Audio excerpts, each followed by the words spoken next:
இந்த காணொலியை பார்க்க வந்த எல்லாருக்குமே ஒரு அழகான வரக்கு மக்களே. இன்னைக்கு நம்ம ரீசெண்டா தமிழ்ல ஷார்ட் பிளிக்ஸ் அப்படின்ற ஓடிடி தளத்துல ரிலீஸ் ஆகக்கூடிய ஒரு 2 யூனிக்கான ஹாரர் கதைகளை பத்தி தான் இந்த வீடியோல பார்க்க போறோம். ஸோ வீடியோக்குள்ள போறதுக்கு முன்னாடி நம்மளோட சேனலுக்கு இப்பதான் நீங்க புதுசா வந்திருக்கீங்க அப்படின்னா அங்க இருக்க லைக் அண்ட் சப்ஸ்கிரைப் பட்டன் அழுத்திட்டு பக்கத்துல ஹைப் அப்படின்ற ஒரு ஆப்ஷன் இருக்கும், அதையும் கொடுத்துட்டு இந்த வீடியோ கண்டினியூ பண்ணீங்க அப்படின்னா எங்களுக்கு அது பெரிய சப்போர்ட்டா இருக்கும். சரி, இப்போ நம்ம இந்த படத்தோட கதைக்குள்ள போயிடலாமா? முதல்ல நம்ம பார்க்க போறது கோமதி அப்படின்ற ஒரு படம் தான். ஸோ இந்த படத்தோட ஸ்டார்டிங் கோமதி அப்படின்ற ஒரு கேரக்டர் தான் காமிக்கிறாங்க. நாம இந்த மாதிரி பெண்களை பல இடங்கள்ல நம்ம கூடவே கூட பார்த்தோம். ஆனா நம்மளோட நல்ல நேரம் என்ன தெரியுமா, அவங்க நம்மளோட வாழ்க்கையில ஒரு முக்கிய அங்கமா இல்ல அப்படின்னு. காரணம் என்ன அப்படின்னா நீங்களே புரிஞ்சுப்பீங்கன்னு வாய்ஸ் ஓவர் போய்கிட்டே இருக்க இந்த லேடி நள்ளிரவுல ஒரு பெரிய பள்ளத்தை தோண்டிக்கிட்டே இருக்காங்க. அதுக்கான காரணம் என்ன அப்படின்னா இவங்க ஒரு பெரிய பணத்தை வச்சிருக்காங்க, கவர் எல்லாம் சுத்திக்கிட்டு அது யார் எவர் அப்படின்ற மாதிரி தெரியாத நிலைமையில இருக்கு. ஸோ அந்த பணத்தை புதைக்கணும் அப்படின்ற மாதிரி பள்ளத்தை தோண்டி அதுக்குள்ள போட்டு மண் எல்லாத்தையும் மூடிக்கிட்டே இருக்கும்.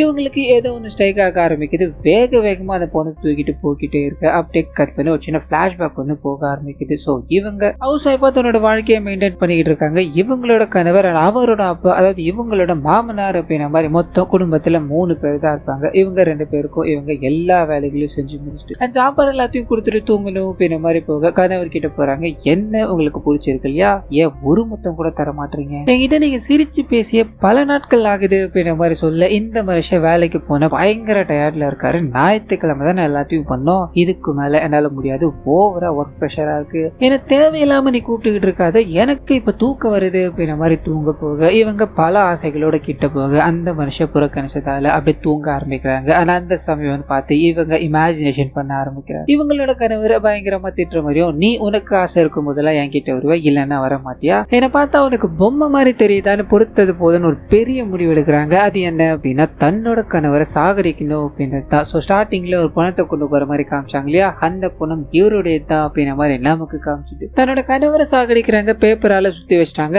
அதை வழியே கொண்டு போகணும் அப்படின்ற மாதிரி ட்ரை பண்ணிக்கிட்டே இருக்க அந்த சமயத்துல தான் மாமனார் அங்க வராரு. தண்ணி குடிக்கணும் அப்படின்ற மாதிரி போக அமைதியாயிடுறாங்க. அந்த மனுஷன் அங்கிருந்து போனதும் இவங்க வெளியே கொண்டு போறாங்க. புதைக்கணும் அப்படின்ற மாதிரி ட்ரை பண்ணிக்கிட்டே இருந்தாங்க இல்லையா, அப்போ ஏதோ ஒரு தாட் வந்து அந்த பணத்தை இழுத்துட்டு போற மாதிரி காமிச்சிருப்பாங்களே, அது எங்க அப்படின்னா இவங்களோட பாத்ரூமுக்கு தான். அங்க ஒரு பெரிய கத்தி எடுத்துக்கிறாங்க, துண்டு துண்டா அந்த பாடியை வெட்டி அது எல்லாத்தையுமே ஒரு கவர்ல எழுதி போட்டுக்கிட்டு மலை பிரதேசம் மாதிரி இருக்கும், அதாவது இவங்க வீடு பக்கத்துல ஒரு இடம் மாதிரி இருக்கும், அந்த இடத்துக்கு போறாங்க. கழுகுகளுக்கு தீனி ஆக்குறாங்க அப்படின்ற விஷயத்த, அதாவது இந்த கொடூரமான விஷயத்த அப்படியே நமக்கு காமிச்சுக்கிட்டே இருக்க எல்லாம் முடிஞ்சதும் அதிகாலையில தன்னோட வீட்டுக்கு நடந்து போய்கிட்டே இருக்க மாதிரி காமிக்கிறாங்க. மாமனார் கத்தியை பாக்குறாரு, ரத்த வாடை அடிக்குது, இது என்னவா இருக்கும் அப்படின்ற மாதிரி விறகுகளை வெட்டிக்கிட்டே இருக்கும்போது இவங்களோட பாயிண்ட் ஆஃப் வியூல வந்து இன்னொரு பிளாஷ்பேக் ஓப்பன் ஆக ஆரம்பிச்சு. ஸோ அன்னைக்கு நைட்டு இவங்க தனிமையில நின்றுகிட்டே இருக்கும்போது இவங்களை பார்க்கணும் அப்படின்ற ஒரு மர்ம நபர் வீட்டுக்குள்ள என்டர் ஆகிறார் அப்படின்றத காமிக்கிறாங்க. ஸோ வந்தது இவங்க 2 பேரும் பேசிக்க ஆரம்பிக்கிறாங்க. அது மூலமா இவங்க 2 பேருக்கும் அஃபேர் இருக்கு, அதாவது அந்த நபர் இருக்கா இல்லையா, அவர் தன்னோட மனைவி விட்டுட்டு இவங்க கூட அஃபேர் வச்சிருக்காரு அப்படின்ற மாதிரியோ இந்த கோமதி இருக்காங்க இல்லையா, அவங்க தன்னோட கணவருக்கு தெரியாம இவர் கூட அஃபேர் வச்சுக்கிட்டு இருக்காங்க அப்படின்ற விஷயத்த நமக்கு காமிச்சுக்கிட்டே இருக்க இவங்களுக்கு ஒரு மாதிரி கில்ட்டா ஃபீல் ஆக ஆரம்பிக்குது. நாம பண்றது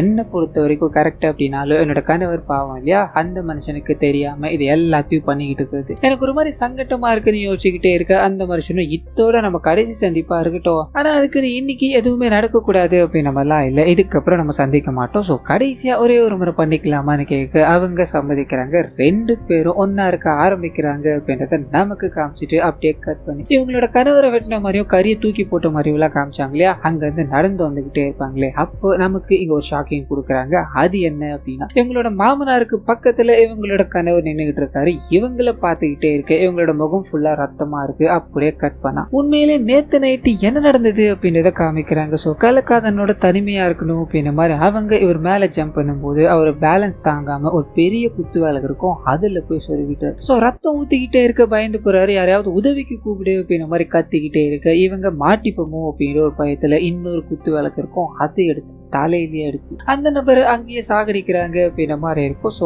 உடலை இங்க வச்சிருந்தோம் அப்படின்னா பெரிய பிரச்சனை அப்படின்ற மாதிரி புதைக்க போயிருப்பாங்க. புதைச்சா எதுக்கா இருந்தாலும் மாட்டிப்போமே அப்படின்ற ஒரு தாட், இதனால பாத்ரூமுக்குள்ள கொண்டு போறாங்க. துண்டு துண்டா அந்த பிணங்களை வெட்டி கிடைக்க கூடாது அப்படின்னு கழுகுகளுக்கு இரையாக்கிட்டு வந்துட்டாங்க அப்படின்ற மாதிரி இருக்கும். ஸோ கணவர் பாக்குறாரு பிரசன்ட்ல என்ன ஆச்சு அப்படின்ற மாதிரி கேட்க இவங்க முகத்துல இருக்க ரத்த கரையை தொட்டு பாக்குறாங்க. அண்ட் தன்னோட கணவரை பார்த்து சிரிச்சுக்கிட்டே இருக்காங்க. இதோட இந்த படத்தை முடிக்கிறாங்க. ஸோ கிளைமேக்ஸை நம்ம கிட்டே கொடுத்துட்டாங்க. ஆரம்பிக்கிறாங்க. முடிவு என்னவா இருக்கும் அப்படின்ற மாதிரி நீங்க பல இமேஜினேஷன்ல வச்சிருப்பீங்க இல்லையா, அதுல ரொம்ப யூனிக்கா உங்களுக்கு ஃபீல் ஆச்சு அப்படின்னா அதை மறந்துடாம கமெண்ட்ஸ்ல பதிவிடுங்க. அண்ட் இப்போ நம்ம ரெண்டாவது கதைக்குள்ள போகலாமா? இந்த கதையோட பேரு மலையோரம் வீசும் காற்று அப்படின்றது தான். இந்த கதையோட ஸ்டார்டிங் சீன்ல கதையோட ஒரு மெயின் கேரக்டர் தான் காமிக்கிறாங்க. போட்டோகிராஃபி அப்படின்றது இவருக்கு ரொம்ப ஆர்வமா இருக்கும். போட்டோக்காக எந்த எல்லைக்கு வேணா போவார் அப்படின்ற மாதிரி இருக்கும். ஸோ காலையில எழுந்துக்கிறாரு, தன்னோட நண்பரை அப்படியே தட்டி விட்டுட்டு இவர் வேகமா ஒரு மலைப்பகுதி மாதிரி இருக்கும் அங்க போக சின்னதா ஒரு டீ கடை இருக்கு. அந்த இடத்துக்கு போய் ஒரு டீயை குடிக்கிறாரு. பக்கத்துல ஒரு பழைய சைக்கிள் ஒண்ணு இருக்கு. ஏனையா இந்த சைக்கிளை இப்படியே வச்சிருக்கீங்க அப்படின்ற மாதிரி கேட்டுட்டு காட்டுக்கு நடுவுல, அதாவது மலைப்பிரதேசம் மாதிரி இருக்கு இல்லையா, அதுக்கு நடுவுல ஒரு பெரிய இடம் மாதிரி இருக்கும். அங்க போறாரு. போட்டோஸை பார்த்து எடுத்துக்கிட்டே இருக்கும்போது அந்த சமயத்துலதான் இவரோட நண்பர் இவரை வந்து சந்திக்கிறாரு. டேய் பொண்ணு அதனடா சுத்திக்கிட்டு இருந்தோம், கொஞ்ச நேரம் தூங்கினேன் அப்படின்றதுக்காக இப்படி எல்லாம் பண்ணலாமான்னு பேசிக்கிட்டே இருக்க இவர் இதை கண்டுக்கிறதா தெரியல. சுத்தி முத்தி போட்டோ எடுத்துக்கிட்டே இருக்க அப்போ ஒரு லேடி புல்கட்டை சுமந்துகிட்டு அந்த சைடா வராங்க அப்படின்ற மாதிரி இருக்கும். இந்த பார்த்ததும் காதல் அப்படின்ற மாதிரி இருக்கும் இல்லையா, அந்த விஷயம் இங்க ஹீரோக்கு நடக்க ஆரம்பிக்குது. அவங்கள பார்த்ததும் புடிச்சு போக போட்டோ எடுக்க ஆரம்பிக்கிறாரு. இந்த விஷயம் அந்த லேடிக்கு தெரிஞ்சு போக, என்னையா நீங்க போட்டோ எடுத்தீங்க, அதை நான் பார்க்கலாமா அப்படின்ற மாதிரி போட்டோஸ் எல்லாத்தையும் பார்த்துக்கிட்டே இருக்க இங்க இவங்க ரெண்டு பேரும் முதல்ல கான்வர்சேஷன் மேக் பண்ண ஆரம்பிக்கிறாங்க. அது மூலமா ஹீரோ நாளைக்கு நான் இங்க வருவேன் அப்படின்ற மாதிரி சொல்லிட்டு போக, அவங்க நாளைக்கு நான் வரமாட்டேன் அப்படின்ற மாதிரி சிரிச்சுக்கிட்டே போக, இதுக்கு அடுத்த நாள் காலையில ஹீரோ வராரு. அவங்க கண்டிப்பா இந்த இடத்துக்கு வருவாங்க அப்படின்ற மாதிரி சுத்தி முத்தி பார்த்துக்கிட்டே இருக்க இவரோட நம்பிக்கை வீண் போகல. அவங்க அந்த இடத்துக்கு வர ஆரம்பிக்கிறாங்க. இவர்கிட்ட பேச ஆரம்பிக்கிறாங்க. சோ இங்க ரெண்டாவது நாள் இவர் காதல வெளிப்படுத்துறாரு அப்படின்ற மாதிரி இருக்கும். உங்களோட முடிவு எதுவா இருந்தாலும் என்கிட்ட சொல்லுங்க, உங்களை எனக்கு ரொம்ப பிடிச்சிருக்கு அப்படின்ற மாதிரி கவிதைகளால அவங்கள வரைஞ்சுக்கிட்டே இருக்கு. அவங்க அங்க இருந்து கிளம்புறாங்க. அப்படியே கற்பனை இதுக்கு அடுத்த நாள் காலையில இவர் மறுபடியும் வந்து நிக்கிறாரு. இன்னைக்கு அவங்க வரல. இதுக்கு அடுத்தடுத்த நாட்கள் நின்றுகிட்டே இருக்கு. 2 வாரம் கடந்து போகுது. சோ நம்ம மேல ஏதாவது தப்பு இருக்கோ, இல்ல நாம சொன்ன விஷயத்துல ஏதாவது தப்பு இருக்கோ அப்படின்ற மாதிரி இவரோட மண்டைக்குள்ள இது ஓடிக்கிட்டே இருக்கு. அங்க ஒரு டீ கடை இருக்கு அப்படின்ற மாதிரி சொன்னேன் இல்லையா, அந்த டீ கடையில இருக்க நபர் கிட்ட போறாரு. வயசான நபரா இருப்பாரு. அவர் கிட்ட தான் வந்த விஷயங்களையும் உண்மையா காதலிக்கிறாரு அப்படின்ற விஷயங்களையும் பகிர்ந்துக்கும் போது அந்த மனுஷன் அந்த பொண்ணை பத்தி எதுவுமே சொல்லியிருக்க மாட்டாரு, அதாவது ஹீரோ. ஆனா இந்த டீ கடைக்காரர் அந்த பொண்ணு முதற்கொண்டு அந்த பொண்ணோட பேரு வரைக்கும் கரெக்டா சொல்ல இவருக்கு ஆச்சரியமாக ஆரம்பிக்குது. அப்பதான் இங்க ஒரு பயங்கரமான ஒரு ட்விஸ்ட் ஒண்ணு கொடுக்க ஆரம்பிக்கிறாங்க. அது என்ன அப்படின்னா, அந்த பொண்ணு இங்கதான் தம்பி நிறைய புல்கட்டை சுமந்துக்கிட்டு போவா. அனாதையான அவளுக்கு இந்த ஊரே சொந்தம்ப்பா. அந்த பொண்ணு என்கிட்ட ரொம்ப ஜாலியா பேசிக்கிட்டே இருப்பா. திடீர்னு ஒரு நாள் என்கிட்ட பேசுறத நிப்பாட்டின என்ன ஏதுன்னு பார்க்கும்போது அவளுக்கு ஒரு காதல். அவளோட காதலன் கூட அவ இந்த மலைகளை சுத்தி தெரிஞ்சுக்கிட்டே இருந்த தம்பின்னு சொல்ல பார்ஷலா நமக்கு அதை காமிக்க ஆரம்பிக்கிறாங்க. காதலன் கூட இவங்க கொஞ்சம் கொலாவி ரொமான்ஸ்ல ஈடுபட்டுக்கிட்டு இருக்காங்க. ஒன்னா இருக்க ஆரம்பிச்சுட்டாங்க அப்படின்ற மாதிரி இருக்கும். சோ இந்த சம்பவம் முடிஞ்ச அடுத்த நாளே காதலன் இவங்களை விட்டு பிரியணும் அப்படின்ற மாதிரி சொல்ல இவங்களுக்கு தன்னோட காதலன் தன்னை உண்மையா காதலிக்கல அப்படின்ற விஷயம் தெரிஞ்சு போயிடுச்சு. என்னோட உடம்புக்காக மட்டும் தானே இது பண்ண, என்னை விட்டு போயிடாதுடா, எனக்கு இந்த இடத்துல யாருமே கிடையாதுன்னு அழுதுகிட்டே இருக்க. அவர் கேட்கறதா தெரியல. அங்கிருந்து கிளம்பி போய்கிட்டே இருக்க நிற்கதியா நின்றுகிட்டே இருக்க இவங்க தன்னோட அப்பா அம்மாவை நினைச்சு உங்க கூட நான் வந்துடுறேமா அப்படின்ற மாதிரி கழுத்தறுத்துக்கிட்டு அந்த இடத்துல இருந்து போக. சோ அன்னில இருந்து இன்னி வரைக்கும் நிறைய பசங்க அந்த பொண்ணை பாக்குறேன், அந்த பொண்ணு கூட பேசுறேன் அப்படின்ற மாதிரி என்கிட்ட சொல்லிக்கிட்டே தான் தம்பி இருக்கானுங்க. என்னைக்கு அந்த பொண்ணை தொடணும் அப்படின்ற மாதிரி அவனுக்கு ட்ரை பண்றாங்க. அன்னில இருந்து அந்த பொண்ணு காணாம போயிட்டு அந்த பொண்ணு உண்மையான காதலுக்காக ஏங்கிதான் இங்க சுத்திக்கிட்டு இருக்கா அப்படின்ற விஷயங்களை இவர் பரிமாறும் போது அந்த நபருக்கு இதை நம்பிக்கையே இல்லை. நான் அந்த பொண்ணு இருக்கிறத ஃபீல் பண்ணேன், என்னால இதை நம்ப முடியல அப்படின்ற மாதிரி ஊர் மக்கள் கிட்ட விசாரிச்சு பார்க்கலாம் ட்ரை பண்ண இதே பதில் தான் கிடைக்குது. இதனால தன்னோட காதலை நம்ம இழந்துட்டோம், ஒரு பேய காதலிச்சு ஏமாந்துட்டோமே அப்படின்ற துக்கத்துல சரக்கு அடிச்சுக்கிட்டு விழுந்து கிடக்கும் போது இவரோட நண்பர் தான் இவரை தூக்கிட்டு போறாரு அப்படின்ற விஷயங்களை நமக்கு காமிச்சிட்டு அப்படியே கட் பண்ணி ஒயின் ஷாப்ல அந்த பொண்ணு காதலிச்சவன் தப்பா இருக்கலாம்டா, அதுக்குன்னு எல்லாருமே தப்பாயிட முடியுமா, நான் மட்டும் அவளை முதல்ல பார்த்திருந்தேன் அப்படின்னா என்னோட வாழ்க்கையும் அவளோட வாழ்க்கையும் ரொம்ப சந்தோஷமா இருந்திருக்குமேடா, அவளை காதலிச்சவன் மட்டும் என் கையில கிடைச்சா அப்படின்னா அவனை சும்மா விட மாட்டேன்டா, அவன் எங்கடா இருக்கான் அப்படின்ற மாதிரி புலம்பிக்கிட்டே இருக்கு. அந்த லேடி இருக்காங்க இல்லையா, அவங்களோட வாய்ஸ் மட்டும் இவரோட காதுக்குள்ள கேட்டுக்கிட்டே இருக்கு. அவன் இங்கதான் இருக்கான், உனக்கு பக்கத்துல தான் இருக்கான் அப்படின்ற மாதிரி சொல்லிட்டு மறைஞ்சு போக இவர் கண்ணை திறந்து பாக்குறாரு. அங்க யாருமே இல்ல. அந்த சமயம் அவரை பார்த்து ஒரு சரக்கு குடிச்சுக்கிட்டே இருந்தார் இல்லையா, அதோட மூடி ஒண்ணு ஒரு நபர் மேல பறந்து போய் விழுது. சோ அந்த நபர் தான் இவங்க தேடிக்கிட்டு இருந்த நபர் அப்படின்ற மாதிரி இவருக்கு இங்க பாயிண்ட் அவுட் ஆக ஆரம்பிக்குது.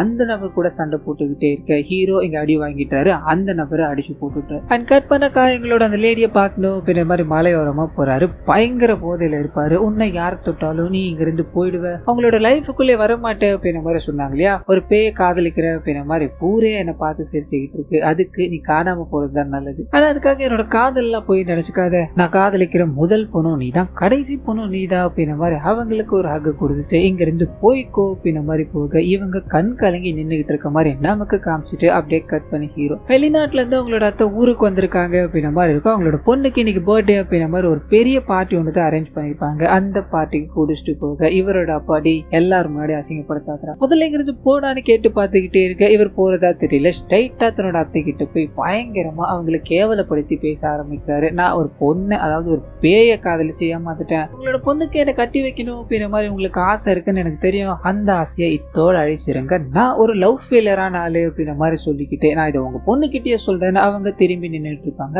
அவங்க கிட்ட பல விஷயங்களை சொல்லிக்கிட்டே இருக்கு. அந்த சமயத்துலதான் அந்த லேடி திரும்பி பாக்குறாங்க, இவரை திட்ட ஆரம்பிக்கிறாங்க. ஒரு பயங்கரமான ஷாக் இவருக்கு காத்துக்கிட்டு இருக்கு. அது என்ன அப்படின்னா, இறந்து போன, அதாவது காதலி அப்படின்ற பேர்ல ஒரு பேயை ஒரு காதலிச்சுக்கிட்டு இருந்தா இல்லையா, அந்த பெண்ணே இங்க ஒரு உருவமா வந்து நிக்கிறாங்க அப்படின்ற மாதிரி இருக்கும். இது கனவா இருக்குமோ அப்படின்ற எண்ணத்துல அங்க இருக்க எல்லாரையும் என்ன அடிங்க, இது கனவான்னு நான் தெரிஞ்சுக்கிட்டாகணும் அப்படின்ற மாதிரி கேட்டு பார்த்துக்கிட்டே இருக்கு. அங்க இது உண்மைதான் அப்படின்ற மாதிரி புரிஞ்சுட்டாரு. ஸோ தன்னோட காதலி இங்க கிடைச்சிட்டாங்க. இதுக்காக தான் நாம காத்துக்கிட்டு இருந்தோம் அப்படின்ற மாதிரி அவங்கள ஆக்ட் பண்ண, அவங்களுக்கும் இவர் மேல ஏற்கனவே காதல் இருக்கு அப்படின்ற விஷயத்த இது மூலமா நமக்கு காமிக்கிறாங்க. ஸோ ரெண்டு பேரோட காதல் இங்க ஒண்ணு சேர்ந்துருச்சு அப்படின்ற மாதிரி ஃபேமிலி மொத்தமா பாக்குறாங்க. சிரிக்க ஆரம்பிக்கிறாங்க. அத்தோடவே இவங்களுக்கே தெரியாம அந்த மலை பிரதேசத்துல சுத்திக்கிட்டு இருக்க அந்த ஆவி இருக்கு இல்லையா, அது இவங்களை பார்த்து முறைச்சிக்கிட்டே இருக்கு. இந்த படத்தை இதோட முடிக்கிறாங்க. இந்த வீடியோவோட எண்டுக்கு நாம வந்துட்டோம் இல்லையா. மொத்தமா 2 கதைகளை பார்த்திருக்கோம். 2மே கான்ட்ராஸ்டான கதைகள் தான். உங்களுக்கு இந்த கதைகள்ல எது பிடிச்சிருந்தது அண்ட் இந்த வீடியோல ஏதாவது நிறை குறைகள் இருந்தது அப்படின்னா அதை மறந்துடாம கமெண்ட்ஸ்ல பதிவிட்டுருங்க.